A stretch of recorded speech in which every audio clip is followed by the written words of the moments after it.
दोस्तों ये है मनी प्लांट और दूसरे पौधों के लिए बेहतरीन पावरफुल नेचुरल ऑर्गेनिक खाद, जिसको आप अपने घर में खुद ही तैयार करके अपने मनी प्लांट में डालकर मनी प्लांट की ग्रोथ को तेजी से बढ़ा सकते हैं। क्योंकि इस ऑर्गेनिक खाद में पावरफुल न्यूट्रिशन पाए जाते हैं जो कि मनी प्लांट के लिए बहुत ही ज़रूरी है। अगर आपका मनी प्लांट का पौधा तेज़ी से ग्रो नहीं कर रहा, मनी प्लांट के पत्ते पीले हो जाते हैं या फिर मनी प्लांट के पत्तों में काले धब्बे हो रहे हैं, जिसकी वजह से आपके मनी प्लांट की खूबसूरती ख़त्म होती जा रही है। अगर आप इस खाद को एक बार भी अपने मनी प्लांट में इस्तेमाल करेंगे तो आपका भी मनी प्लांट का पौधा बन जाएगा जंगल जैसा घना सरसब्ज और खूबसूरत। तो दोस्तों बिना टाइम वेस्ट किए चलते हैं आज के मनी प्लांट के लिए होममेड फर्टिलाइज़र की तरफ।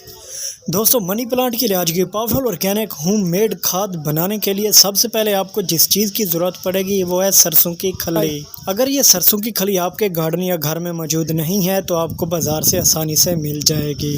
ये सरसों की खली इतनी महंगी भी नहीं है, आप ख़रीद कर अपने पौधों के लिए बेहतरीन ऑर्गेनिक खाद घर पर तैयार कर सकते हैं।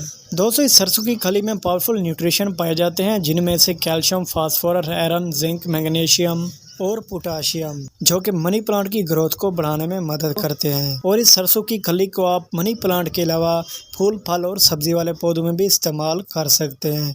इसका कोई भी साइड इफ़ेक्ट नहीं है, आपके पौधों को कोई भी नुकसान नहीं पहुंचाती।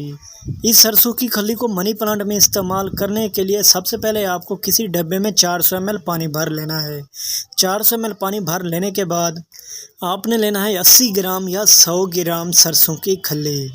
100 ग्राम सरसों की खली लेने के बाद आपने इसको 400 ml पानी में डालकर अच्छी तरह से हल कर लेना है। इसके बाद दोस्तों आपने इसको सिर्फ 10 मिनट के लिए ही ऐसे रख देना है, क्योंकि 10 मिनट के बाद ही ये हमारा ऑर्गेनिक नेचुरल फर्टिलाइज़र तैयार हो जाएगा।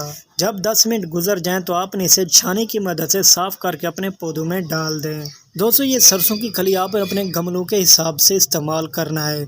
उतना गमले में डालें जितना पौधे की जड़ों तक जा पहुँचे। ये ना हो कि आप इस सरसों की खली का फर्टिलाइज़र यानी खाद गमलों में ऊपर थोड़ा सा डालें, वो ऊपर ही खड़े खड़े खुश्क हो जाए। उतना ये फर्टिलाइज़र गमले में डालें जितना पौधे की जड़ों तक जा सके और पौधे को भी फ़ायदा मिले।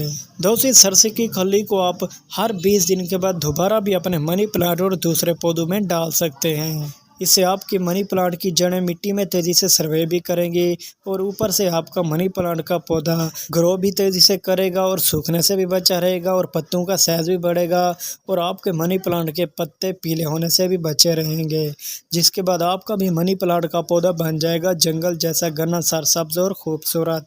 और दोस्तों ये सरसों की खली आप गर्मियों में भी अपने मनी प्लांट में इस्तेमाल कर सकते हैं और सर्दियों में भी पौधों में इस्तेमाल कर सकते हैं। इस सरसों की खली को मनी प्लांट और दूसरे पौधों में इस्तेमाल करने का कोई भी सीज़न नहीं है, आप जब चाहें अपने पौधों में इसको इस्तेमाल करके पौधों से अच्छा बेनिफिट हासिल कर सकते हैं। दोस्तों आप भी एक बार इस सरसों की खली का फर्टिलाइज़र अपने पौधों में ज़रूर इस्तेमाल करें। उम्मीद करता हूँ दोस्तों आज की मेरी ये छोटी सी वीडियो आपको पसंद आई होगी। अगर आप मेरे चैनल पर नए हैं तो मेरे चैनल को सब्सक्राइब कर लें ताकि ऐसी वीडियो आपको भी मिलती रहे।